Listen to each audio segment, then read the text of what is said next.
I'm Daemonxel, and it's time for your Eve Echoes weekly news update.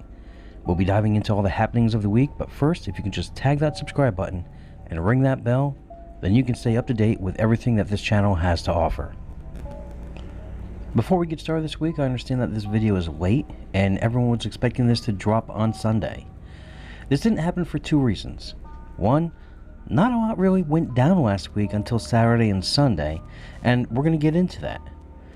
But the second reason is I'd like to announce the arrival of a new Capsuleer to New Eden, a very premature boy. There was some complications, but currently Mom and baby are doing well, thank you.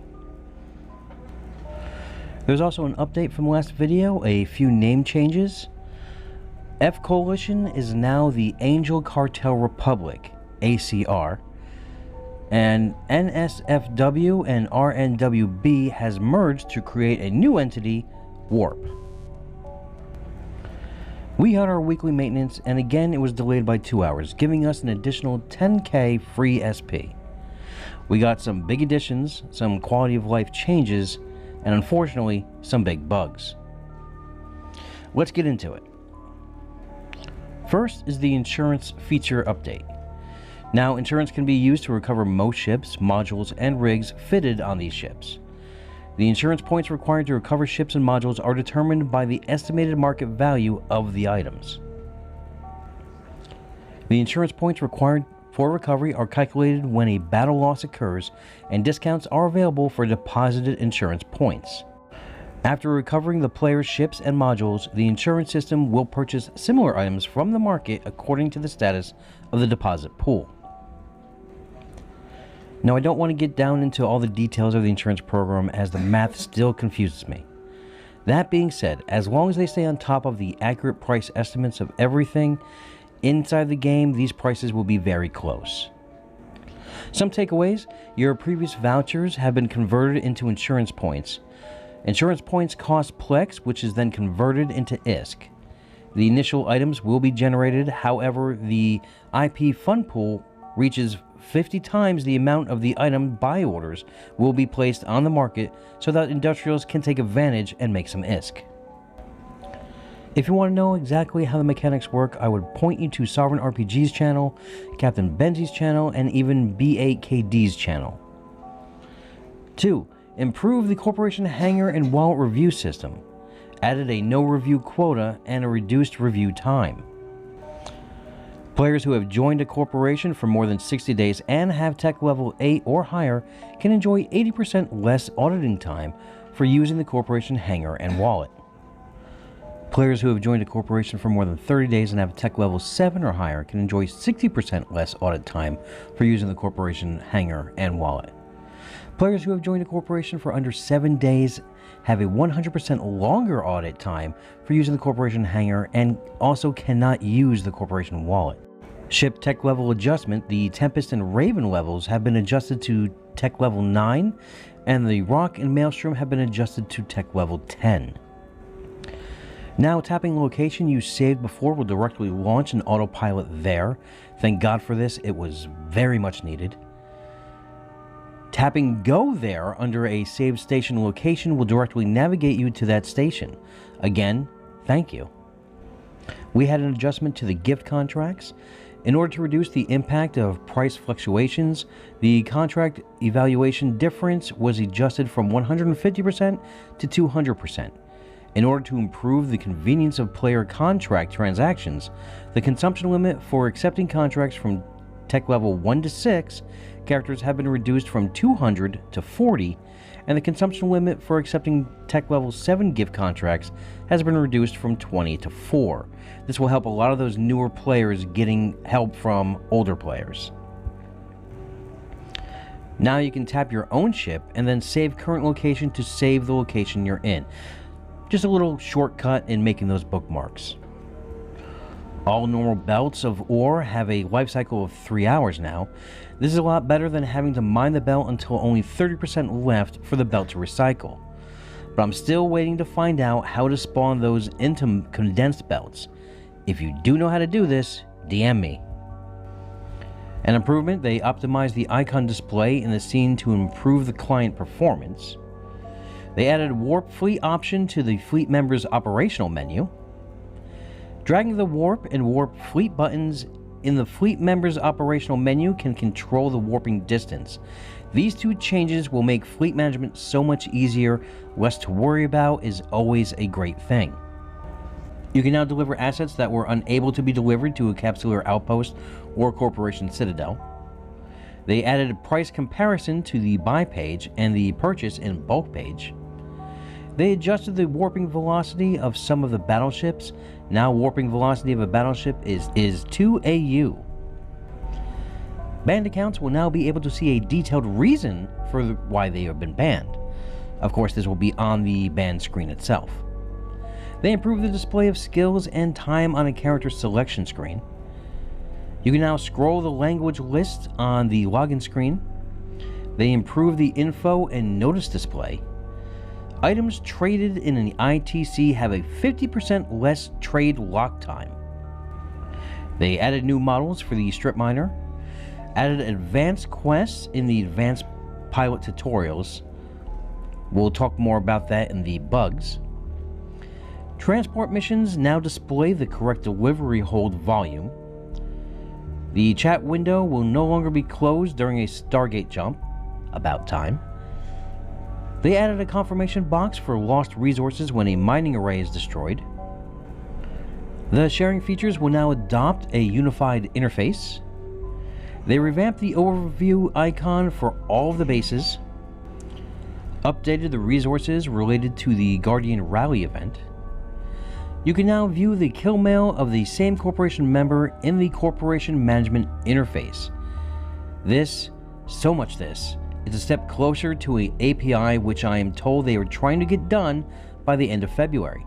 This can be done faster if you are an accomplished coder looking for a job and live in or around China. They fixed an issue where the removal of fuel from the Corporation Outpost fuel hangar would not be restricted by the trade lock.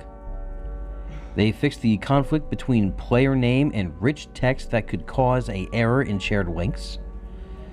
Fixed an issue where the delivery location showed in the Citadel did not match the actual delivery location in some regions. We also have Phase 1 of the client optimization.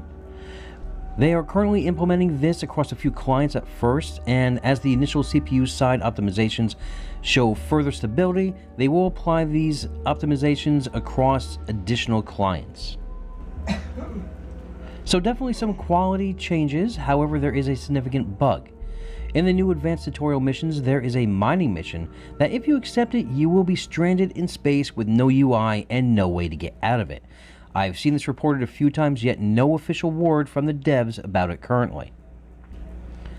A member of Trimark by the name of Exekiel has been generating some true great Sov maps from week to week to show the rise, expanse, and fall of many of these interstellar empires. A year from now, we will have a great time-lapse map to show exactly how and where each of these have fallen. I will try to feature each of these every week moving forward, as well as make them available for download. So we have a Sov bearing map, but these Corp Citadels are not cheap, so here is another kind of map. A territorial holdings map to clearly indicate everyone's borders. This way you know who lives where and where to kill them. It's time for your Plex Market report. Plex has seen a sharp increase in price since the announcement and explanation of the new insurance program. It has gone from $845K per last week to over $150K bump up to $996K per. Diamond hands, people. Faction wrecks are still holding around last week's prices. The war in the south rages onward as ACR and Southern Coalition forces collide with Gensis forces within Esoteria. Gensis had intel of a ACR fleet of 40 moving within their borders. A call went out and a fleet of 50 were assembled and positioned themselves in a blockade. While the fleet gathered up in their defensive position, new intel came through of an additional 70 ships, reinforcing the ACR fleet 15 jumps behind. The ACR main fleet dropped back out of Genesis Federation's borders to merge with the additional contingent as Genesis kept gathering forces to a size of 80. The ACR fleet then headed back into Gensis territory, and the Gensis fleet was waiting to stop them from gaining access to their home system. The thought process was that this was an early fleet to move in and log off for the next day's CTA, as Genesis' last Sov-bearing citadel was to come out of a structure timer. The Genesis scouts lost sight of the ACR fleet, so it came to as a surprise when they entered the system on grid with a defensive force, now totaled at 150 ships. Both fleets engaged shortly before the call for a strategic retreat was sounded, as hero dictors placed bubbles to cover the Genesis escape. The Gen-Fed fleet aligned and warped off as the ACR fleet, 30 km off, started to bear down on them. However, Kerensky's Nightmare would not warp off, no matter how many times he pressed the button. He noticed that a Condor entered within range and tackled him, as the rest of the ACR fleet focused the 15.9 billion battleship down. In a post which was confirmed via kill mail within the game, it was seen that a Genesis Venture 3 was on the kill mail. Meconomus, a pilot inside Genesis' Korean alliance, Gen K, is seen clearly on the kill mail. Could this be minor revenge for Kerensky's very public outlook towards minors? The pilot in question was unable to be reached for comment.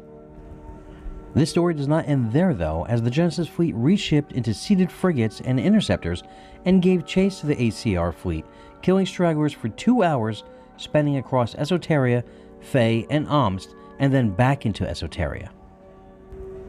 It was found out that this fleet was merely a distraction to lock down the pipe, as a secondary fleet moved in to anchor a Corp Citadel in a strategic move to have it become vulnerable during the defense CTA the following day.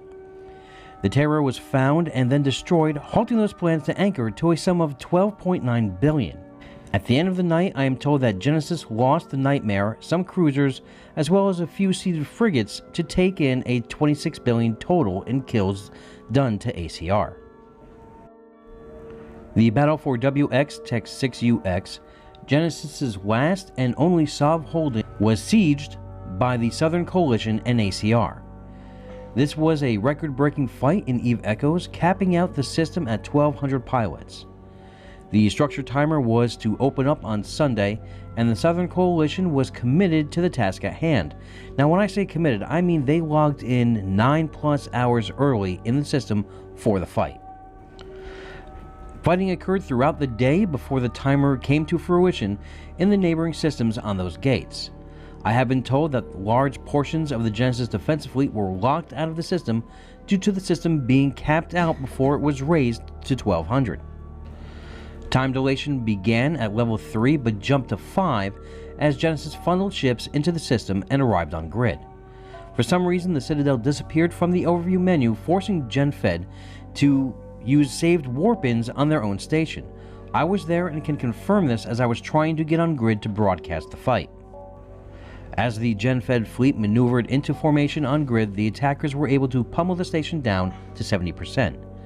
With tie-dye bumped up to 6, everything slowed to an absolute crawl as long-range forces on both sides maneuvered, trying to outposition the opposing fleet. Stragglers being picked off from both sides as pilots strayed from their protective bubbles, with the attackers splitting damage to keep fire on the station. Gensis starts taking out multiple battle cruisers as the Citadel ticks down to 45%. At 30%, tie-dye downshifts to 5 as 80 ships are taken out, ships slowly being killed on both sides. Gensis seems to start to get the upper hand as the hulls of the fallen Southern Coalition battlecruisers litter the field. It starts to become a race as the attackers focus on the station, bringing it down to 15%, ever maneuvering away from the defensive fleet as the Gensis forces give chase. The brawling force of the defenders collide against the aggressors, and local starts to dip below 1,200. And at 5% structure, things start to go sideways as drones stop working, weapons have to be manually cycled, and Southern forces tuck under bubbles safe from the misfiring drones. One of 4 Southern Nightmares fall as the 12 Allied Nightmares protect the defenders. At 21:45 UTC, the Gensis Citadel explodes in brilliant form. However, the fight is far from over as the fight continues for another 20 minutes on grid. The Southern forces are whittled down to 14 scythes, 18 battlecruisers, and 3 nightmares, as GenFed and allies try to keep tackle up on the fleet. 10 more minutes go by as fighting on the neighboring gates occurs while the main fleet is still engaged within WX. Southern forces lose 7 scythes as they start to try and evacuate, leaving behind the 3 remaining nightmares as tie-dye downshifts again to 3. Within 20 minutes, the tackled nightmares succumb to the defensive fleet as Genesis forces clean the grid. This huge battle, even with tie-dye, was not impervious to the massive battle bugs. Multiple disconnects, lag, and auto warp-outs, modules forever cycling, and drones failing. For what I'm told, the fighting in WX didn't subside for another 24 hours as stranded Southern forces were camped within, looking for any means of escape, including suicided within ANOMs and trying to break the camps. By Monday, Genesis and its allies claimed 437 kills with a total combined value of 105 trillion ISK in exchange for losing their holding on the sovereignty maps. The Sov Citadel, however, was not the only loss suffered by Genesis on Sunday, as they lost an outpost by the way of a bestower kill in Paragon Sol. More on this later in the video. Let us side shift to the Golden Horde, who have announced that they have cut diplomatic ties with Genesis and have voted to side with their longtime allies in Void. Golden Horde Alliance leaves the bot coalition by vote, citing that the majority of the council feels that the original circumstances that caused the formation of the coalition is no longer true, and thus their continued existence and participation in such an entity is no longer necessary. They will be focusing currently on their own border security and supporting their members to fully enjoy the game. I sat down with Korinsky of Genesis for a small interview following the loss of the Citadel and the map's Sov holdings for Genesis. How did it feel to have been in some of the most monumental record-breaking fights this game has ever had? Many of our pilots had frustration from the server lag, but the overwhelming majority are beyond ecstatic to have been part of a record-breaking fight for Echoes. We discussed a week before the battle the timeline to form up, and we made the decision not to form up more than 3 to 4 hours early because our alliance is overwhelmingly comprised of working and family-aged adults. We knew the ability of F alliances to form far earlier and waited out, and we took that risk. It made it much more challenging because of the sheer numbers formed in the system, and when we took the fight, it made it all the more exciting. What does this mean for Genesis? Is it just a loss to bounce back from? The Citadel loss means far, far less to us than it does our enemies. We discussed for days and had prepared our pilots for the loss. We know firsthand how easy Citadels are to damage and how, in battles of hundreds, it's not difficult to keep the minimum amount of damage needed to maintain the damage capacity. Our entire objective was to butcher the enemy fleet wholesale, and that happened. Did we want to save the station? Absolutely we did. Nobody wants to waste 12 billion ISK. But we had battleships on field, each worth more than the Citadel. This was about what we knew would be a massive fight, so for us it means little more than a bruise. We have dozens of Citadels and have controlled dropping them because of how fragile they are. So to answer your question, it's definitely a simple loss to bounce back from. Where do you go from here? Counteroffensive? Where do we go from here? Well, we spent the 24 hours after the battle camping the system and getting over 100 more kills, easily over 20 to 30 billion ISK. So many abandoned battlecruisers and Logi. Last night we watched F1, abandoned by the rest of her allies, try to break out a 100+ man fleet. They lost 60 ships in the attempt. Once we finish camping and killing the poor souls abandoned, we will commence our homeless person wandering and may just find ourselves in the backyard of people who desperately do not want us there. Thoughts on the Golden Horde officially siding with Void in this conflict? Golden Horde Alliance is a diplomatic embarrassment. Darkness, or whatever his name is, specifically is a joke. The ultimatum given to us was nothing short of an insult and evidence of a weak leader looking to see where the wind was blowing. That and darkness has always been against us, as he was previously an adversary. To be clear, because I don't know what stupid propaganda has been spread, let me give the ultimatum for the record. Golden Horde Alliance was allies with Gensis Federation and Void.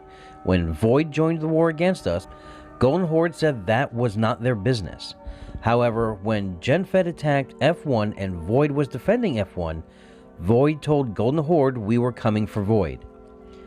The response was Golden Horde telling us if we attack Void, Golden Horde will step in to defend Void. So Void was free to invade our space, and Golden Horde would stand back, but if we retaliate, Golden Horde would step in and fight us. It was the most pathetic, mealy-mouthed, and spineless attempt at using diplomacy to manipulate an outcome I had ever seen. I feel bad for Golden Horde pilots who have a feckless, two-faced leader who didn't have the guts to openly declare war and instead wanted to stoke drama in a desperate attempt to portray GenFed as the aggressors against Golden Horde. Truly pathetic. I, with you, was very surprised with the Citadel disappearing from overview. Did this hugely affect the fleet composition, having to use warpins instead? The Citadel disappeared from overview once a large enemy fleet was on it. The system even showed neutral and no Sov, and later showed a different alliance as holding it. It's a significant glitch. It stalled us on getting on the grid, as we had to get everyone in the same bookmark. With so many fleets and no ability to share bookmarks, it took 20 plus minutes and cost valuable time as the station took damage. We could have killed more and more ships if we could have warped to the station properly. Also, tie-dye is still obviously bugged. What do you think the devs can do to fix this issue? Regarding time dilation, the actual mechanic seems to work. It does seem to be based on the server load, which is good. I'm not a programmer or developer, so I can't speak to what could be done. I can say it needs to gradually turn off, and not turn off from 6 to 0, which has happened before. And something had to be done about the weapon and module cycling. Okay, I stated a clarification last week from the week before about a station in the Great Wildlands being popped by Dead, owned by Deja, who at the time was in the Nebularium. I received the correction from the leader of that corp, Icy, that the outpost in question did not belong to Deja, but was in fact a random corp's outpost. Well, I guess that's on me for issuing the clarification on his word alone, because according to Dead, who contacted me after last week's show, that it was a Deja outpost, and they have the kill mail to back it up. So moving forward in community news, if you have a clarification that you wish me to correct, supply the evidence to support that correction. Last week, the outpost in Care Bear with Guns home system of E-Tech FICO came under attack as its structure timer became vulnerable. The op to defend went underway as forward scouts monitored the enemy movements and provided ample warning of the multiple fleets arriving from different directions. All enemy fleets rallied together in 3Q E-Tech 9Q and jumped into E-Tech FICO in a single coordinated attack. Attacking forces of Obsidian Elite, Earth Clan Alliance, Triple V, Fireflies, DSSL, and V Alliances, among others, fielding a combined forces of approximately 270 ships. The Silent Federation's defending force of 190 pilots held the in-gate and strategically defeated the attackers, with interdictor pilots pinning the enemy on the gate. The attacking fleet was not able to make it on the grid with the outpost to pause the timer. Local peaked at 471 ships, with time dilation not kicking in, as the battle only lasted about 15 minutes. The attacking fleet saw that there was no way to take the outpost and retreated back to their respective territories. Care Bears with Guns claimed 67 kill mails while only suffering 7 losses. Obsidian Elite also suffered losses in another way as multiple corps left the Alliance, some joining the newly formed Omerta Corp, but all rejoining the Silent Alliance. Statements were heated as leadership stated that they were better off without those players, and stating that those players were dead weight. The respective corps that left are GRA, Omerta, LAWD, Hang, and VLRL. The Silent Alliance has begun to evict and push Triple V out of the north as they take out one of their outposts anchored inside Declan. I am told the Silent Federation's forces overwhelmed and destroyed the 150 Triple V standing fleet before moving on to the outpost. Silent will not tolerate Triple V within their borders and are actively hiring any PvP pilots and corps out there to push Triple V out of Fade and other surrounding regions with a pay-per-kill open contract. An update to last week's story about NSF in Fountain vowing revenge upon the Horde. I was contacted by a Pantheon Council member representing Boop that wanted to make a statement.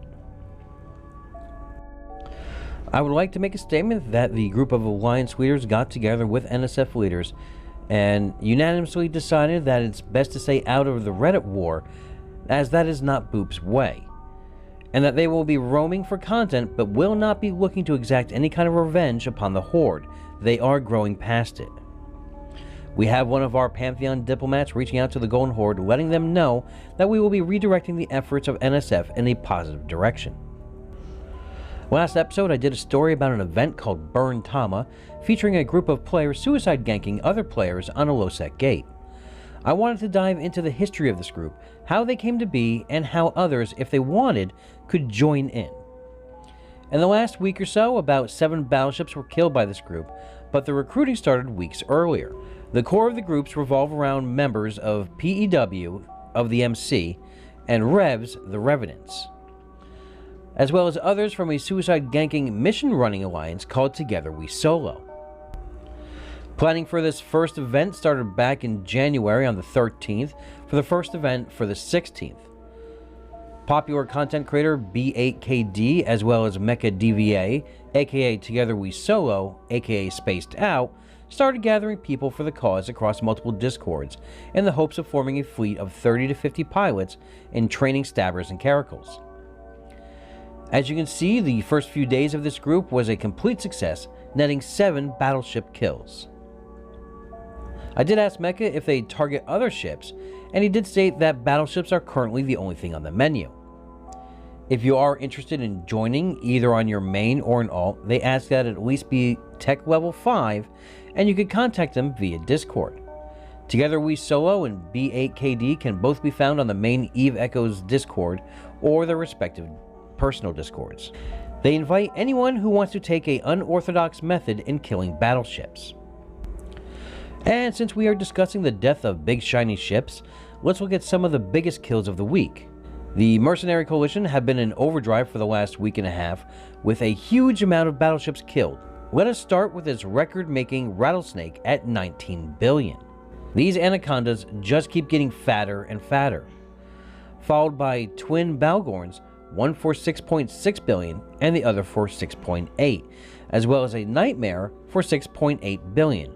All 3 were caught at the same night in Outer Ring. On the 30th, the Mercenary Coalition hunting party keeps it going with more.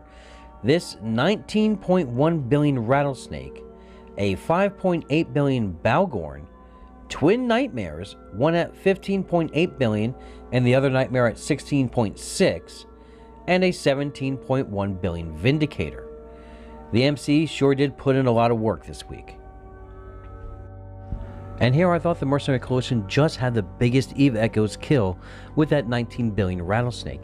And then here comes this bigger Anaconda at 19.6 billion, killed by a corp called EOI. I'm not familiar with them, but if anyone is, please put it in the comments. Gensis is also getting in on the big kills this week with these 3 fine battleships, a 5.9 billion Rattlesnake, a 12.9 billion Balgorn, and another Rattlesnake at 7 billion. These are not counting the battleships they got in that massive fight in WX. The Rebel Alliance makes the board with 2 kills.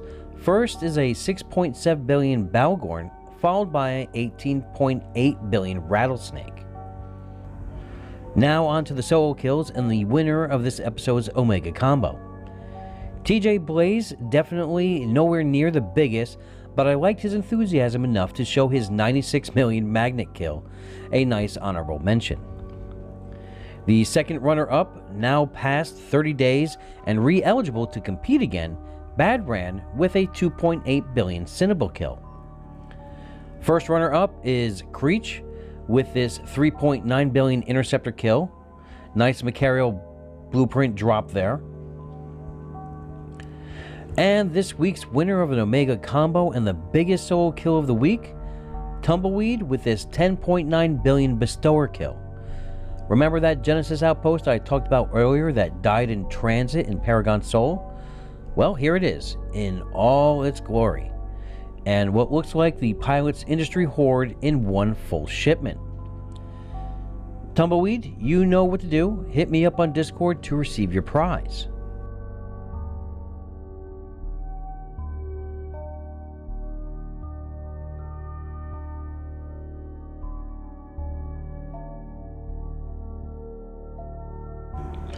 And that's our show this week, but please still go check out these other news outlets for your fill of Eve Echoes news. Frankie over at Eve Echoes Radio, Rambo at the Echoes of New Eden podcast, and also the almost daily stories in written format on the New Eden News. Okay everyone, have a great week, a great weekend, and fly safe. Remember, we are all one vision, one purpose, one front.